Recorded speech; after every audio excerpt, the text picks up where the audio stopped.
Ja, Frieske Vreed, dat is eigenlijk wel iets bijzonders.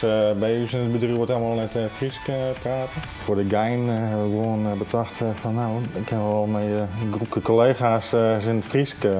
En dat is het uitgegroeid tot Frieske Vreed. Bloemen we in het Nederlands praten, waar je een strafpot ziet, dan kunnen we punten tellen. Dus 10 cent betalen je. Maar een keer dat ze een fout maken, dan moet je lappen. Voor elk computerterm is wel een Frieske term, zeg maar. Ja. Maar om die nou zelf alweer bij te houden, en daarom hebben we die mooie lijsten ervoor. Hey Remco, heb je het logo van Beeldhorloge van mij? Wat zou er zo in heen? Oh nee. Dat is wel even niet Frieske praten hier, hè? Dat is Frieske Vrede. Nee, kennen we hierbij. Maar het soms wel eens meer, ja. Maar dat hebben we al eerder wel gehad.